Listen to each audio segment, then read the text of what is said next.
사랑의 행함으로 세워주는 교회에 대해서 말씀을 나누고자 합니다. 교회는 하나님을 예배하는 공동체다. 교회에 왜 나옵니까? 하나님을 예배하기 위해서 나오는 것입니다. 그러나 하나님께서는 단순히 하나님만을 예배하고 찬양하는 것으로 교회를 세우지 않고 교회는 사람을 세워주는 것입니다. 교회에 나오면 하나님께서 그 사람을 세워주십니다. 우리가 가정에서도 세워주는 은혜를 입고 직장에서도 머리 되고 위에 있고 사회에서도 세워주는 하나님의 복을 내려주시는 것입니다. 그러면 하나님께서 무엇을 통해서 교회에서 성도님을 세워주십니까? 말씀을 통해서 세워준다는 것입니다. 말씀이 우리를 머리 되게 하고 말씀이 우리를 좌절해서 이끌어내고 말씀이 위경에서 우리를 치료해 주는 것입니다. 그것을 지난주에 우리가 살펴보았고 오늘은 사랑의 행함으로 세워준다. 주님께서는 우리가 행동으로서 우리를 세워주시는데 어떤 행동이냐? 사랑의 행함으로 세워준다는 것입니다. 그러므로 교회에서 중요한 그런 성도의 표지는 사랑입니다. 그리고 그 사랑은 자기만 받아 누리는 사랑이 아니라 남을 세워주는 사랑입니다. 크리스찬들이 일반 사회에서도 존경받고 인정받는 것이 있다면 크리스찬들이 사랑이 많아서 그런 것입니다. 크리스찬들이 의롭고 따뜻하기 때문에 존경받죠. 그런데 그것보다 더 중요한 것은 크리스찬은 그래도 사랑이 있다. 다른 사람을 긍휼히 여기고 돌봐주고 쓰러진 사람을 일으켜주는 세워주는 사랑이 있다. 그러므로 교회는 이웃의 형제 자매 성도님들을 사랑으로 세워줘야 합니다. 그래야 교회에 나오는 것입니다. 그러면 우리가 사랑의 행함으로 세워주려면 어떻게 해야 됩니까? 첫째로 하나됨을 유지하도록 힘써야 됩니다. 교회가 예수님 안에서 하나 된다는 것은 우리는 익히 아는 그런 진리입니다. 그럼에도 불구하고 우리가 교회에서 서로 하나라고 생각하는 것을 많이 잊어버리고 살고 있습니다. 우리 옆에 계신 성도님에게 한번 따뜻하게 인사하겠습니까? 우리가 남인가요? 우리가 남입니까? 부부끼리 앉은 사람은 이게 곤란해. 그래서 다른 사람하고 앉아. 우리가 남인가요? 그런데 남처럼 그 교회 안에서 행동하는 일이 가끔 있습니다. 내가 하나님의 은혜 받으면 됐지 옆에 사람이 나하고 무슨 상관인가? 그런데 우리가 남입니까? 에베소서 4장 3절은 평안의 매는 줄로 성령이 하나 되게 하신 것을 힘써 지키라고 말씀합니다. 우리는 그리스도 예수 안에서 연합된 존재입니다. 예수님께서는 나를 위해서 십자가에서 못 박혀 죽으셨을 뿐만 아니라 여러분들을 위해서, 그러니까 나 자신뿐만 아니라 옆에 분들을 위해서, 다른 사람을 위해서 십자가에서 피를 흘리셨다는 것입니다. 그러니까 나만 믿는 것이 그것이 예수님 믿는 것이 아니죠. 예수님께서는 우리를 만드시기 위해서 십자가에서 피를 흘리시고 그것을 알게 하신 분이 성령입니다. 성령께서 십자가에서 피 흘리신 예수님을 구주로 믿게 하실 뿐만 아니라 구주의 보혈로 씻음받은 사람들이 남이 아니라 우리라는 것을 가르쳐줘서 성령의 매는 띠로 하나 되게 하십니다. 그러므로 교회 안에서 우리가 사랑하지 않는 까닭은 하나라는 생각이 없어서 그래요. 저 사람이 우리가 남입니까? 했습니다. 물어봤습니다만 남으로 생각하는 것이죠. 이스라엘은 하나님 안에서 공동체입니다. 너희는 하나님 안에서 형제고 하나 된 것을 구약 성경에서도 누누이 얘기하고 있습니다. 그럼에도 불구하고 제사장들과 레위인들이 그것을 지키지 않았어요. 예수님께서 사마리아인의 비유에서 말씀하실 때 어떤 사람이 예루살렘에서 여리고로 내려가다가 강도를 만나서 거반 죽게 된 것을 그 강도들이 버리고 갔어요. 그런데 제사장이 지나가다가 거반 죽은 것을 보고 부정탈까 싶어서 그냥 갔어요. 하나님을 섬기는데 죽은 자를 만지면 하나님을 못 섬깁니다. 그 시체로 인하여 자기 자신이 오염되기 때문입니다. 레위인도 하나님의 의식을 지키기 위해서 그냥 지나갔어요. 그 얘기는 뭡니까? 남이라는 것이죠. 저 사람이 자기 형제고 자기 아버지고 자기 자식이면 놔두고 갈 수 없죠. 남이니까 놔두고 가는 것이죠. 그런데 사마리아 사람은 유대인하고 남입니다. 그런데도 불구하고 사마리아 사람이 그 사람을 긍휼히 여기서 그를 치료해주고 돌봐주고, 예수님께서는 너희도 그같이 하라고 말씀하셨습니다. 우리가 예수님 믿는 것은 그리스도 예수 안에서 믿는 사람들이 하나라는 그 의식을 끊임없이 우리가 잊지 말아야 됩니다. 사실 이제 부부도 헤어지면 남이죠. 부부도 미워하면 원수가 되죠. 참 이제 연세가 드셨기 때문에 조영기 목사님이 그 말씀을 하시는데, 그렇게 입안에 있던 것을 나눠 먹던 사이도 원수가 된다. 사람이 입안에 있는 것을 나눠 먹는 사이가 누구이겠습니까? 원수가 된다. 하나가. 그러나 그리스도 예수 안에서 우리가 하나인 것을 기억하면 나누어 줄 수 있고, 그 다음에 사랑으로 세워줄 수 있다는 것입니다. 그러니까 우리 가운데 교회 안에서 다른 사람을 세워주려는 그런 마음을 갖고 행동을 하려면 저 사람과 내가 남이 아니라 하나고, 저 사람이 서는 것이 내가 서는 것이다. 아내를 사랑하는 자는 자기 영혼을 사랑하는 것이다. 하나라는 것이죠. 자식을 왜 사랑하면, 자식이 자기하고 하나니까 자식을 사랑하는 것이죠. 예수님 안에서 한 영혼이 되어서 그리스도 예수 안에서 한 성령을 마시고 사는 하나라는 생각이 있으면 그 사람을 세워주는 것이죠. 그런 의식이 충만했던 때가 있어요. 그 충만했던 때가 초대교회입니다.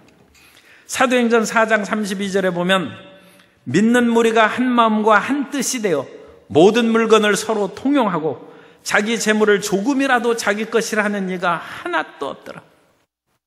예수님 믿고 성령 충만한, 그러니까 모태신앙은 잘 몰라요. 그런데 세상에서 좀 죄 짓다가 예수님 믿어가지고 그 사랑과 은혜에 감격한 사람은 예수님 믿고 교회에 나오면 모든 사람이 자기 형제야 자매로 보이고 모든 사람을 천사로 그렇게 생각해서 자칫 그렇게 시험에 드는 그런 일들이 있어요. 처음에 모든 크리스찬들을 천사로 알았다가 여러 가지로 실망스러운 일을 많이 당하거든요. 그런데 그 사람이 원래 정상인 것입니다. 정상인 사람을 이 세상적인 정신으로 되돌려 놓는 것이죠. 교회는 세워주는 것이 아니라 이상하게 세상적인 마음으로 정신 차리라고 세워주는 그런 일들을 가끔씩 해요. 교회 안에도 그렇게 살면 안 된다는 것을 미리 이제 예수님 믿던 사람들이 훈계시키고 새신자의 열정적인 사랑을 좀 제정신 차리고 살아라고 이제. 그런데 초대교회는 다 제정신이 없어요. 그래서 한 마음과 한 뜻으로 모든 재물을 자기 것이라고 하는 사람이 없어서 모든 것을 팔아서 사도들의 앞에 두매 사도들이 너 미쳤느냐 하면서 다시 돌려가라고 하지 않냐고 그 모든 물건을 팔아서 각 사람에게 나눠주매 궁핍한 사람이 하나도 없었다. 초대교회의 모습입니다. 왜냐하면 하나의 정신이 충만했다. 내가 있는 것이 곧 우리는 혈연적으로나 다른 관계로 보면 전혀 남남인 사람하고 예수 안에서 하나였다. 혈통적으로는 남이지만 믿는 신앙 안에서 하나인 것이 더 우월한 시대, 그것이 더 중요한 가치가 있던 시대가 초대교회. 오늘 그것을 다 사도들에게 바치고 사도들은 그 일을 수행했다는 것입니다. 그런데 고린도전서 1장 10절에 보면 형제들아 내가 우리 주 예수 그리스도의 이름으로 너희를 권하노니 모두가 같은 말을 하고 너희 가운데 분쟁이 없이 같은 마음과 같은 뜻으로 온전히 합하라. 고린도 교회는 우리가 잘 알다시피 바울파, 게바, 아볼로, 그리스도파 크게 4개의 파로 나눠진 그런 교회예요. 그건 한 마음이 아니죠. 그래서 분쟁이 있는 거예요. 분쟁. 서로 시기하고 서로 잘났다고 하는. 그래서 사도 바울이 같은 마음과 같은 뜻으로 온전히 합하라고 권면하고 있습니다. 자기 사람을 자기가 챙기는 것은 그건 정치가들이 하는 것이지 교회에서 하는 것이 아닙니다. 교회는 자기 사람이 없어요. 자기 파가 없어요. 우리는 직책상으로 그런 장로나 안수집사, 권사 그렇게 세우는 것이지 우리 권사들을 먼저 우애하고 다른 사람들은 그렇게 일단 거리가 있다. 그런 것은 있어서는 안 됩니다. 같은 마음과 한 마음으로 하나 되는 것을 힘써 지키라. 왜 힘써 지켜야 됩니까? 우리 마음은 끊임없이 분열하기 때문에. 사람이 죽는 것은 완전 분열되는 것이죠. 우리가 살아있을 때는 온 몸과 살이 딱 결속돼서 힘이 있는 거예요. 온몸이 느슨해지고 힘이 딱 해서 풀어지고 그러면 그건 몸이 약해지는 것이고 생명이 끊으면 이제 다 분해돼서 다 없어져 버려요. 그것을 뭉쳐서 이끌어가는 것이 우리의 영이요 생명력이죠. 우리의 생명력이 그 모든 피와 살과 우리의 정신과 마음을 하나로 꽉 뭉치는 것이 우리의 생명력이고 우리의 영이고 그 생명력이 와해되고 끊어지면 모든 것이 분열되는 정신이 분열되는 것도 큰 병이고 몸이 분열되는 것도 큰 병이죠. 그러므로 가정이 분열되는 것도 큰 병이 걸린 것이고 사회가 분열되는 것도 큰 병이 걸린 것이고 교회가 분열되는 것은 있을 수가 없는 것이죠. 그것은 교회의 하나됨을 성령의 맨눈줄로 하나된 것을 힘써 지키라고 했는데 그것을 못하는 것입니다. 그건 있을 수 없는 것입니다. 교회답지 못한 그런 행동이고 그 교회답지 못함으로 교회가 아닌 모습을 드러낼 때 우리는 세상에서 지탄을 받는 그런 일들이 교회에서 일어나는 것입니다. 이미 교회의 그런 모습을 하나됨을 상실했기 때문에 그런 일들이 생기는 것입니다. 그러므로 우리는 교회 안에서는 따라서 교회는 사람을 세워주는 곳입니다. 그 교회는 와서 용기를 얻어야 돼요. 교회에서 세워주고 힘을 얻어야 돼요. 모든 우리 이제 먼저 믿은 그런 어른들이 장로님들이 성도님들을 세워주는 것입니다. 그것이 교회라고. 그래서 하나됨을 꼭 마음에 잊지 않고 지켜야 됩니다. 그래서 하나됨을 유지하기 위해서는 무엇보다도 용납하는 거예요. 용납하는.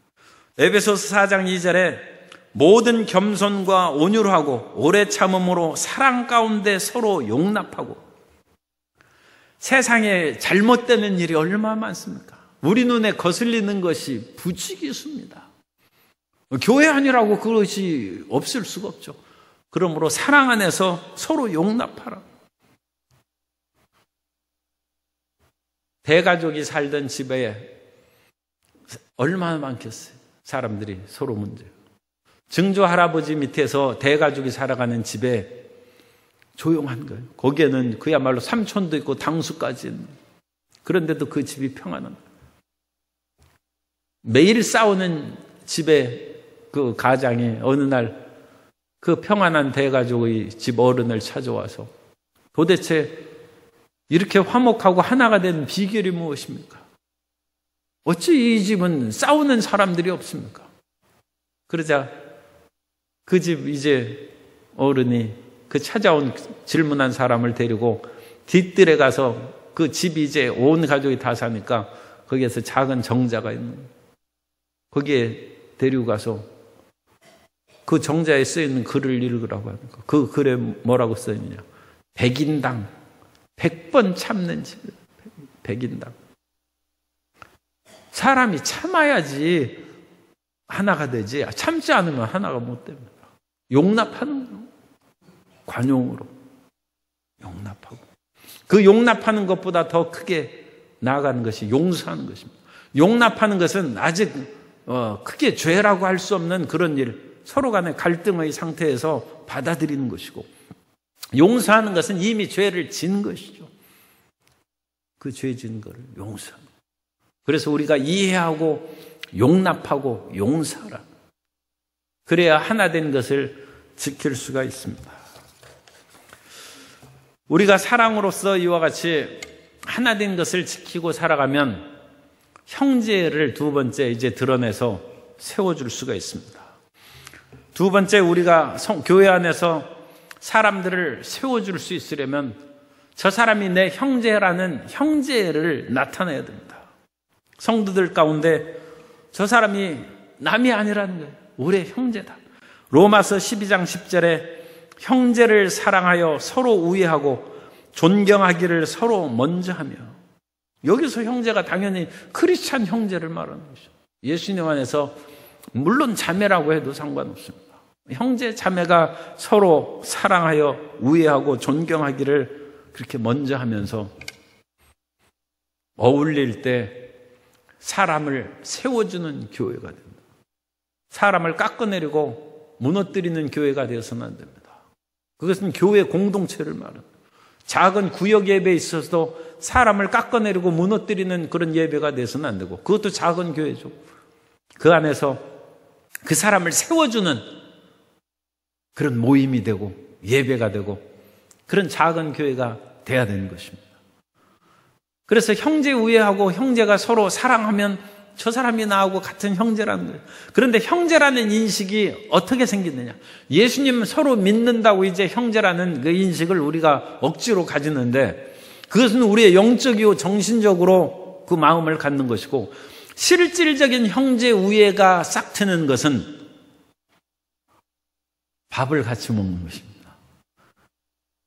우리가 주일날 또 수요일날 식사를 하잖아요. 식당. 그래서 식당에서 봉사하고 하는 것이 굉장히 힘들고 어려운 일이 많습니다. 그런데도 그것을 해야 되는 것은 형제의 사랑이 밥 먹는 데서 나옵니다.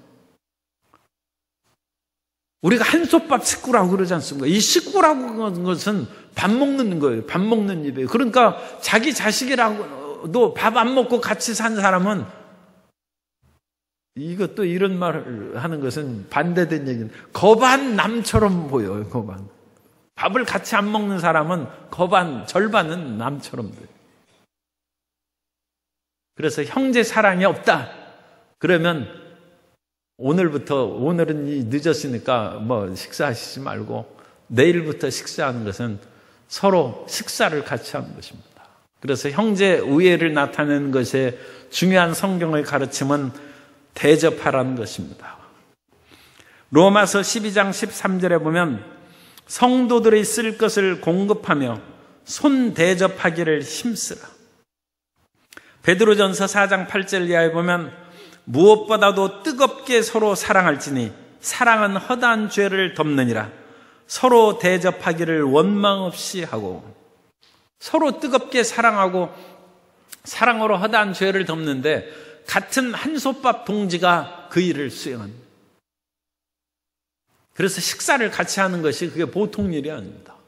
그래서 그럼으로써 저 사람과 나는 남이 아니라는 그 인식을 하는 것이고, 특별히 우리 말에 있어서는 그와 같이 한솥밥을 먹고 자라난 사람이라는 표현을 많이 하는데, 그것은 식탁 공동체, 같은 그런 식탁에서 같은 밥과 반찬을 먹고 살아가면서 같은 공동체 인식이 생기고, 사실은 같은 밥과 같은 음식을 먹으면 우리의 내장의 그런 모든 대장균과 세균, 그 모든 것들이 공통적인 요소를 하기 때문에 체취가 같아집니다.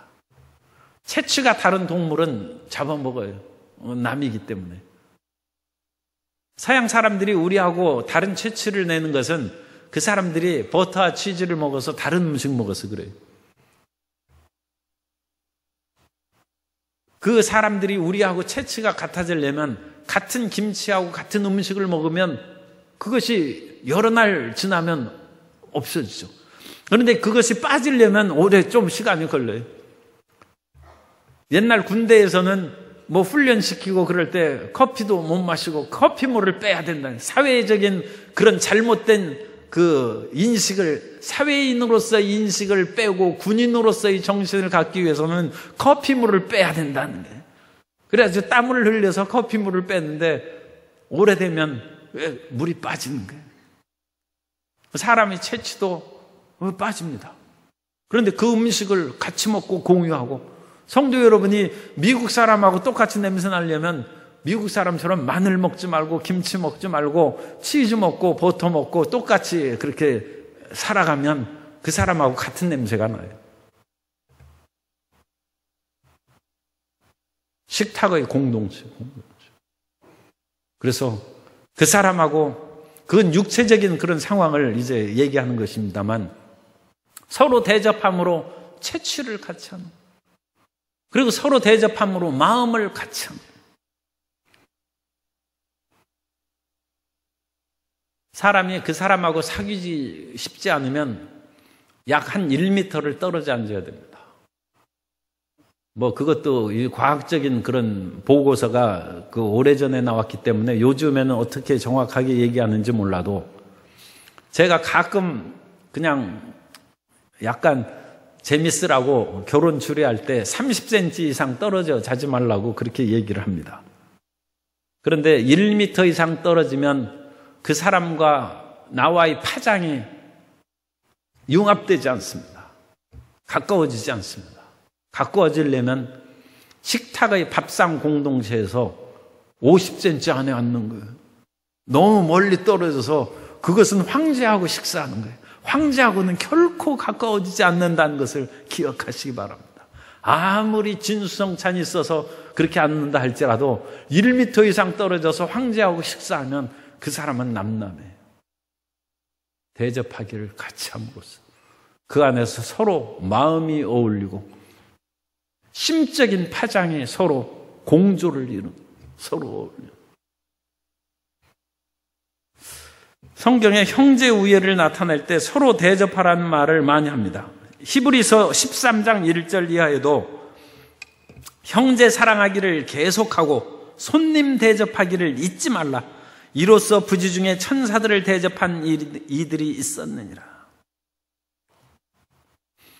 그래서 식탁을 같이 함으로써 형제의 우애가 가까워지면 마음이 가까워지므로 그 사람을 덕을 세우는 말을 하게 됩니다.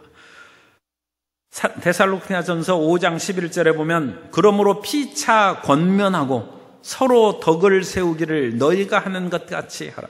그러면 여기서 피차 권면이 나오죠. 같이 식사를 하고 그 다음에는 대화가 이루어지고, 그것이 형제 사랑이에요. 형제 사랑. 그 형제 사랑이 나타나면 우리가 남이 아닙니다.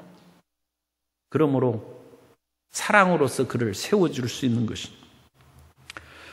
로마서 1장 11절 이하에 보면 사도 바울도 이제 로마 교인들에게 가까이 가서 피차 안위를 받으려고 한다. 내가 너희 보기를 간절히 원한 것은 어떤 신령한 은사를 너희에게 나누어 주어 너희를 견고하게 하려 함이니, 이는 곧 내가 너희 가운데서 너희와 나의 믿음으로 말미암아 피차 안위함을 얻으려 함이라. 사도 바울도 주의 종이고 위대한 사도임에도 불구하고 로마 교인들에게 위로가 필요했다는 거예요. 사도 바울이 성도들을 위로할 뿐만 아니라 그들과 같이 식사하고 같이 생활함으로써 피차 안위함을 받는다. 위로함을 받는다. 왜냐하면 하나이기 때문에 그렇습니다. 예수 그리스도 안에서 모든 사람이 한 성령으로 하나로 엮어지기 때문에 그 사람은 모든 것이 다른 사람에게 받을 필요가 없이 혼자 강하고 다른 사람에게는 끊임없이 공급할 수 있다. 그것이 아닙니다. 피차 안위를 받고 피차 세워주는 그 일이 이루어진다. 홀로 완전하신 분은 하나님밖에 없어요. 모든 사람은 피차에 힘이 되고 피차의 위로가 되고 좋은 말로 덕을 세워주는, 여기서 덕을 세워준다는 말은 그 덕이란 말을 없애도 됩니다.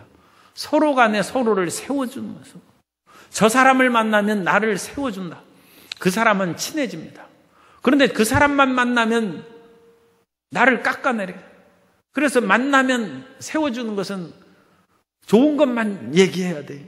그 얼굴에 주름살이 이렇게 보니까 하나 늘었어요. 그건 얘기하지 말아요. 그런데 얼굴이 그냥 기름기가 자르르해. 얼굴에 윤기가 가득하다. 그 말만 하는 거예요. 그 말. 그래서 피차를 세워줘요. 세워주고 용기와 힘을 줘야지. 그걸 깎아내리면 형제를 통하여 세워주는 역사가 이루어지지 않습니다. 그래서 그 사람을 세워주는 것을 덕을 세운다고. 그래서 덕 있는 사람이 돼야 돼요. 덕 있는 사람이 되면 존경을 받습니다. 그리고 그 사람에게 가까이함을 받고 친구가 이제 많이 생기는 것입니다. 사랑과 선행을 피차간에 격려하라고 말씀합니다. 히브리서 10장 23절 이하에 보면 또 약속하신 이는 미쁘시니 우리가 믿는 도리의 소망을 움직이지 말며 굳게 잡고 서로 돌아보아 사랑과 선행을 격려하며 모이기를 피하는 어떤 사람의 습관과 같이 하지 말고 오직 권하여 그날이 가까움을 볼수록 더욱 그리하자. 그래서 서로 돌아보아 사랑과 선행을 격려한다. 다른 것을 얘기해 주는 것이 아니라 사랑과 선행을 격려해 주고 용기를 북돋아 주고 잘한다. 내가 사랑하고 다른 사람에게 좋은 일을 했는데도 불구하고 나에게 돌아온 것은 실망뿐이다 할 때 더 이상 사랑하지 말라. 그렇게 하는 것이 아니라 그래도 조금 더 사랑하고 좀 더 선행을 베풀면 반드시 열매를 거둘 것이다. 우리가 선을 행하되 낙심하지 말지니 때를 이르면 거둔다고 했습니다. 그래서 서로 사랑과 선행을 격려해 주어서 그 사람을 세워주는 것입니다. 그리고 형제라는 것은 서로 형제니까 우리가 남이 안 해. 그럼 불쌍히 여겨야죠. 욥이 고통 가운데 질그릇 조각으로 자기 몸을 긁고 있는데 3명의 친구들이 찾아왔어요. 그러면서 그 친구들이 처음에는 기가 막혀서 말이 안 나오는 거예요. 아니 욥처럼 하나님 앞에 선하고 정직하고 열심으로 섬기는 사람이 이런 지경에 처했으니까 그 친구들도 말이 안 나오는 거예요. 그런데 말이 안 나오는 며칠을 지난 후에 친구들이 생각한 것은 공의로우신 하나님께서 욥을 이 지경에 만드신 것은 분명히 욥에게 숨은 죄가 있기 때문이다. 그래서 3명의 친구들이 이제는 좀 심한 표현으로 날강도로 변하는 거예요. 욥을 위로하러 왔다가 욥의 마음을 그냥 갈기갈기 찢어내는 거예요. 너 숨은 죄가 있지. 그걸 토설하라는 거예요. 그럼 하나님께서 용서하시. 아니 무슨 죄를 그렇게 졌길래 욥이 그 처참한 지경에 빠집니까? 세상에 죄 짓고도 2다리 뻗고 자는 사람이 얼마나 많은데. 그러니까 그거 말이 안 되는 얘기입니다. 그럼에도 불구하고 3명의 친구들이 그렇게 욥을 괴롭히니까 욥이 얘기하는 거예요. 친구여, 나를 불쌍히 여기다. 어찌하여 너희가 하나님과 같이 나를 괴롭히느냐. 욥이 거기에는 좀 실수는 하긴 했습니다만 어쨌든 간에 아니 좀 친구라면 동정심이 있어야죠. 불쌍히 여기다. 그게 형제예요. 형제는 불쌍히 여기는 것입니다. 동정심을 갖고 베드로전서 3장 8절에 보면 마지막으로 말하노니 너희가 다 마음을 같이하여 동정하며 형제를 사랑하며 불쌍히 여기며 겸손하며. 그래서 교회에는 불쌍히 여긴 그런 일이 많이 있어야 돼요. 그래서 밖에서 울면 청성맞게 울지 말고 그렇게 해도 교회에서 울면 불쌍히 긍휼히 그것이 그 사람을 살리는 것입니다. 그 다음에 형제를 이렇게 가졌을지라도 3번째, 권고함으로 쓰러지지 않게 한다. 이 권고한다는 것은 정말로 잘못한 것을 확실히 알고 우리가 그것을 파악했을 때는 그냥 사랑하고 동정해 주는 것은 그건 치료가 아니고 그건 진정한 사랑이 아니죠. 하나님께서 우리 죄인을 위하여 예수님을 보내서 십자가에 못 박혀 피를 흘린 것처럼 그것은 분명한 죄에 대해서는 권고함으로써 완전히 파멸되지 않도록 책망해야죠. 세 번째, 그 사람을 세워주는 것은 권고하고 그 사람을 징계하는 것까지 포함이 됩니다. 그래야지 우리가 권고하고 징계하지 않으면 그 사람은 완전히 멸망해서 쓰러지는 것이죠. 세워주기 위해서 권고한다는 그런 뜻입니다. 마태복음 18장 15절 이하에 보면 내 형제가 죄를 범하거든, 이건 분명히 죄를 범했죠. 가서 너와 그 사람과만 상대하여 권고하라. 만일 들으면 내가 내 형제를 얻은 것이요, 만일 듣지 않거든 한두 사람을 데리고 가서 두세 증인의 이름으로 말마다 확증하게 하라. 만일 그들의 말도 듣지 않거든 교회의 말하고 교회의 말도 듣지 않거든 이방인과 세례와 같이 여기라. 그 사람이 완전 멸망되지 않도록 끊임없이 죄를 권고하고 가르쳐주고 책망하라. 그 사람을 그것이 진정하게 세워주는 것입니다. 그리고 이와 같은 그 사람의 권고와 교회의 권고는 힘이 있습니다. 권세가 있습니다. 그래서 교회에서 메고 푸는 권세가 있어요. 그래서 그것이 너무 극단적으로 이제 한 것이 이제 파문을 하고 출교하는 것인데, 어쨌든 그것을 인하여 자기 잘못을 깨닫고 돌아오면 하나님께서 구원해 주실 수 있습니다. 그러므로 고린도 교회에서도 그 잘못된 일이 있었죠. 근신상간에 그런 일들이 있었을 때 어찌하여 그런 사람을 멀쩡히 교회에 놔두냐. 교회에서 쫓아내라는 것입니다. 그럼으로써 그 사람이 정말로 예수님을 믿고서는 이런 잘못해서는 안 되겠다 하고 깨달아야 그 사람이 구원받고 세워줄 수 있는 것이지, 잘못했는데도 멀쩡하게 그대로 놔두는 것은 그 사람 죽이는 것이라는, 그 사람을 세우는 것이 아니죠. 그 사람 죽으라고 놔두는 것이죠. 잘못되고 죽음의 길로 나아가면 진정 사랑하는 형제면 그걸 깨우쳐줘야죠. 깨우쳐줘야죠. 그런데 남은 얘기 안 하죠. 죽든 말든 내가 무슨 상관이 있습니까? 남은 그렇게 생각할 수 있어요. 그런데 정말 성자는 모든 사람을 위해서 권고하고 훈계하죠. 그러니까 성자의 마음을 가지면 모든 사람이 형제죠. 모든 사람이 형제. 우리가 성자의 마음을 갖지 않으면 내 사람은 형제고 다른 사람은 남입니다. 남이야 뭐 죽든 살든 내가 무슨 상관이랴. 버릴 수가 있어요. 권고하지 않습니다. 사실 요즘에는 권고하는 것이 쉽지 않아요. 정말로 청소년들을 잘못 권고하면 봉변을 당하기가 쉽고, 싸움판에 잘못 끼어들어갔다가는 물론 성경에도 자기하고 무관한 일에 싸움에 끼어든 것은 개 귀를 잡는 것과 같다고 그랬어요. 개 귀 잡으면 개가 강해서 뭐예요. 왜 공연히 개 귀 잡아서 물리고 그러겠어요. 그건 참 어렵고, 그런 폭력을 행사할지라도, 사람이 폭력을 행사할지라도 잔인하면 안 됩니다. 사람들이 요즘은 너무 많은 그런 고통과 좌절에 빠져서 그냥 잔혹해지는 것이죠. 사람이 한두 번 그렇게 폭력을 행사했으면 그것으로 끝나야지, 그것을 죽이기까지 그렇게 하면 왜 되겠습니까? 세상이 너무 삭막해졌어. 그러나 우리는 다른 사람은 몰라도 형제는 권고해야 됩니다. 그리고 형제의 범위는 우리 신앙의 범위입니다. 우리 믿음이 얼마냐에 따라서 형제가 그 범위 안에 많이 들어올 수도 있고 적게 들어올 수도 있고, 성자는 더 많은 사람이 형제이기 때문에 그들을 위하여 봉변을 당하고 굳은 일을 당해도 그 일을 나서는 것이죠. 교회가 이와 같이 잘못한 사람들은 이제 징계하고 용서해야 되는데 그 징계하는 세 단계가 있습니다. 첫 번째는 권계한다는 말. 이 권계한다는 말은 잘 안 쓰는데 훈계하는 말입니다. 그래도 성경에 있어요.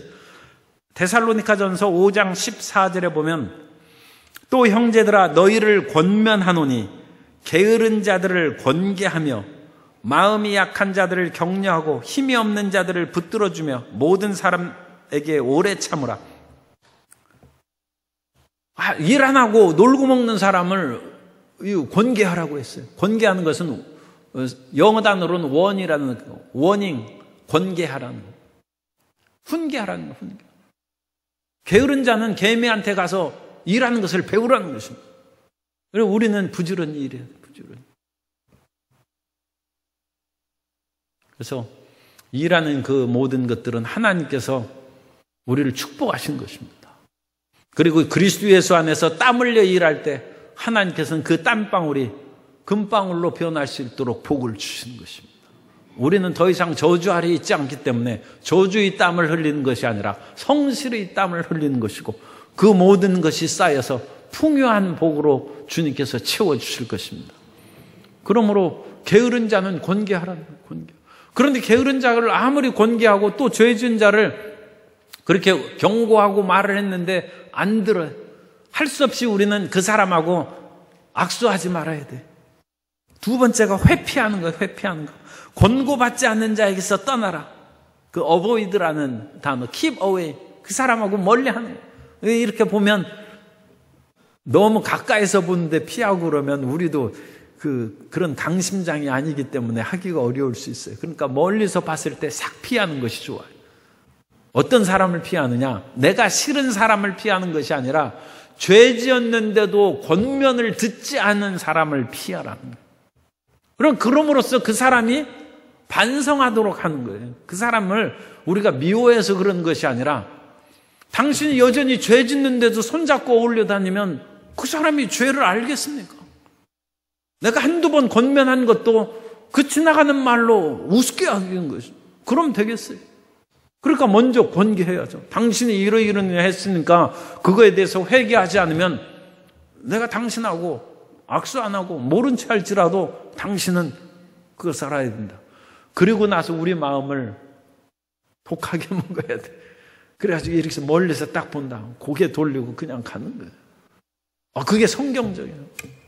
죄 짓고 자기 권고를 듣지 않는 사람에게는 피하라는 거예요. 데살로니가 후서 3장 14절 성경 증거를 읽어드려야 돼.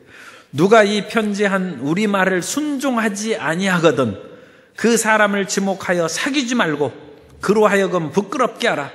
그러나 원수와 같이 생각하지 말고 형제같이 권면하라.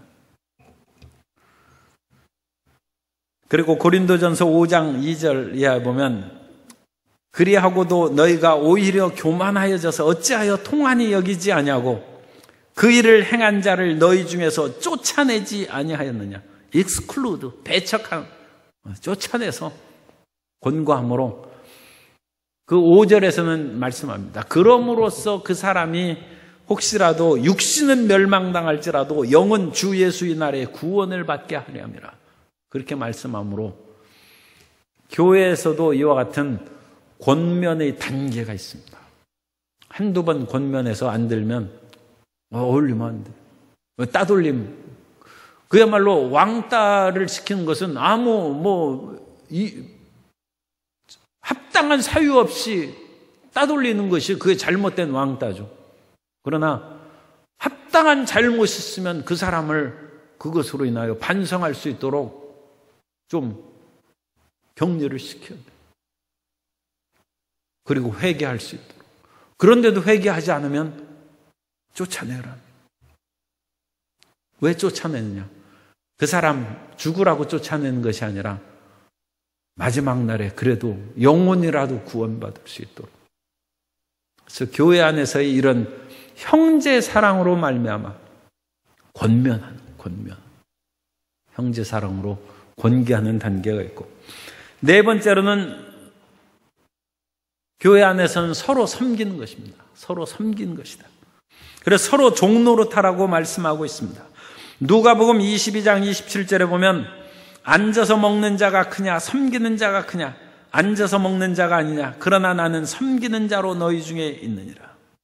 그래서 서로 섬기는 자가 되어서 다른 사람을 세워주는 것입니다. 그래서 교회에서 봉사를 많이 하는 분들은 이미 성숙한 크리스찬이라고 할 수 있어요. 다른 사람을 세워주는 것이죠. 다른 사람은 딱 해가지고 가슴을 내밀고 그냥 주보 딱 받고 당당하게 와서 앉고, 거기에서 섬기는 자는 자기가 무슨 종인가 뭐 그런 것도 아닌데도 불구하고 어서 오시라고 인사하고, 뭐 자기 교회입니까? 자기 사업장에 물건 사러 온 사람도 아닌데도 그와 같이 겸손하게 섬기는 자가 된 것이죠. 그래서 섬기는 자로 하나님을 기쁘시게 하는 것입니다. 그리고 이 섬기는 자는 우리가 섬길 때 그 첫 번째 그런 단계가 구제하는 것입니다. 그래서 교회 안에서 봉사하는 그것도 섬기는 것이지만 어려운 사람을 도와주는 것이 그 사람을 섬기는 것입니다. 그래서 초대교회에서도 과부들을 많이 구제하고 그들을 돕고 섬긴다. 그래서 이 섬기고 봉사하는 그 일을 사도 바울이 하고, 여러 교회를 다니면서 좀 부유한 교회에서는 그와 같이 후원금을 받고 그 받은 돈을 가난한 교회에 나눠줬습니다. 물론 사도 바울이 그것으로 인하여 오해도 받았어요. 그것으로 인하여 자기가 잘못 사용한 것이 아니냐, 그런 사도 바울에게서도 그런 의심의 눈초리를 가진 적이 있어요. 그러나 그렇게 이제 하는 것이 교회를 서로 섬기고, 왜냐하면 지역교회, 우리 교회뿐만 아니라 다른 교회도 똑같이 예수님께서 그 보혈로 사신 교회이기 때문에 교회는 서로 섬겨야 된다. 큰 자가 작은 자를 섬기듯이 여유 있는 교회가 힘든 교회를 섬기는 것이, 그것이 교회의 일이라는 것입니다. 가정적으로는 얘기를 안 하겠습니다. 그러면 또 우리 마음이 상처가 되니까. 그래도 그것이 가정적으로도 큰 자가 작은 자를 섬기는 것이 사랑하는 것입니다. 그래서 섬기고, 이와 같은 섬기는 물질적인 섬김만이 최고가 아니에요. 그 사람을 위해 섬기고 봉사하는 것은 말씀을 가르치고 진리를 가르치는 것이 섬기는 거예요. 성경 말씀을 가르치는 것이, 그것이 또 주의종의 섬기는 것입니다. 저도 그러니까 봉사를 좀 하는 거예요. 말씀으로 가르치고 섬기는 거예요. 진리로 섬기는 것입니다. 영적인 그런 여러 가지 문제에 대해서 조언을 하고 성경 말씀으로 권면하는 것도 영적으로 섬기는 것이고, 우리 성도님들이, 권사님들이 처음 온 성도님들을 위하여 열심히 기도해주고 그거 섬기는 것입니다. 꼭 돈을 주어서 섬기는 것만이 섬기는 것이 아니라 우리가 봉사의 행동으로도 섬기고, 물질로도 섬기고, 말씀을 가르침으로 섬기고, 기도함으로 섬기고, 돕고 의로함으로 그와 같은 섬기는 일을 행하는 것입니다. 히브리서 13장 16절에 보면 오직 선을 행함과 서로 나누어 주기를 잊지 말라. 하나님은 이와 같은 제사를 기뻐하시느니라. 구약시대에는 짐승을 잡아서 제사를 드렸지만 신약시대에는 이미 히브리서는 구약의 제사보다 우월한 제사를 드리신 예수 그리스도에 대해서 말씀하는 것이 히브리서예요. 그러면 신약시대에는 제사가 패했느냐? 그거 아니라는, 우리가 하나님을 찬송하는 제사를 올리는 것이죠. 끊임없이 우리가 찬양하고 하나님을 경배함으로써 주님을 기쁘시게 하는 제사를 올리고, 또한 그 다음에 나오는 것이 지금 읽어드린 히브리서 13장 16절에 선을 행함과 서로 나누어 주기를 잊지 말라. 하나님은 이 같은 제사를 기뻐하시느니라. 그래서 물질적인 것도 나누고, 무거운 짐을 서로 같이 짊어져서 고통을 서로 나누고, 위로와 희망으로 서로 나누고, 기도의 무거운 짐을 함께해서, 우리 교구에서 작정기도에서 함께 기도해 주잖아요. 그거 아주 위대한 일입니다. 하나님이 기뻐하시는 제사입니다. 서로 짐을 나누고, 그럼으로써 그 성도님의 어려운 문제가 해결되었을 때 그 성도님 자신만 기뻐하는 것이 아니라 함께 기도에 동참한 그 모든 사람이 기뻐하는 것이고, 그 교회는 성장하고 발전하고 하나님의 영광이 임하게 될 줄로 믿습니다. 그래 모두가 잘 사는, 모두가 잘 사는, 하나님의 영광을 받는 제사라는 것입니다. 그리고 그 섬김에 있어서도 이 시간이 됐군요. 최상의 섬김은 그 사람을 위해서 해주는 거예요. 어떤 사람은 섬기되 꼭 먹기 싫다는 것을 억지로 먹여야 섬기는 것을 하는데, 그냥 자기가 먹게 놔두세요. 그 사람을 자신을 위해서 하는 것이, 그 편하게 해주는 것이 섬기는 것입니다. 그래서 최상의 섬김은 자기 주장으로 섬기는 것이 아니라 상대방의 마음에 원하는 것을 하도록 해주는 것이 최상의 섬김이고, 이 최상의 섬김 가운데 다섯 번째 마지막 한 것은 예수 그리스도의 사랑으로 섬기는 것이 가장 높은 섬김입니다. 그러면 그 예수님의 사랑은 무엇이냐? 요한복음 13장 34절에 새 계명을 너희에게 주노니 서로 사랑하라. 내가 너희를 사랑한 것 같이 너희도 서로 사랑하라. 우리가 서로 사랑하라는 것은 너무 많이 들어서 그건 당연한 것으로 아는데, 이 요한복음 13장 34절에 있는 말씀은 서로 사랑하라. 내가 너희를 사랑한 것 같이 너희도 사랑하라. 예수님이 우리를 죽기까지 사랑하셨습니다. 그래서 최상의 섬김은 죽기까지 사랑으로 섬깁니다. 하나님은 우리를 상당히 높이 평가하시는 것 같아요. 아니, 그런 사람이 있을까 싶습니까? 제가 이 말씀을 이렇게 전하면서도 제 자신이 상당히 부담이 많이 됩니다. 그런데 성경은 너희가 이렇게 하라는 거예요. 내가 너희를 사랑한 것 같이. 예수님께서 제자들에게 마지막 잡히던 전날 밤에 얼마나 심적으로 부담되는데, 내일 시험 보는 날이에요. 그런데 오늘 밤에 어머니 설거지를 도와주고 아버지 어깨를 주물러 주는 거예요. 그게 쉽습니까? 그런데 예수님께서 내일 십자가를 지시는데 오늘 제자들이 발을 씻어주는 거예요. 그렇게 사랑을 하는 거예요. 그리고 예수님께서는 마지막에 십자가에서 온몸에 피를 쏟으시고 우리 죄를 사사 죽기까지 사랑하셨다. 내가 너희를 사랑한 것 같이 사랑하라. 그러면 세워지지 않을 사람이 있겠습니까? 교회는 사랑으로 세우는 곳입니다. 교회는 사랑의 행함으로 세우는 곳입니다. 교회에 와서 세워지는 우리 모든 성도님 되시기를 예수님의 이름으로 축원합니다.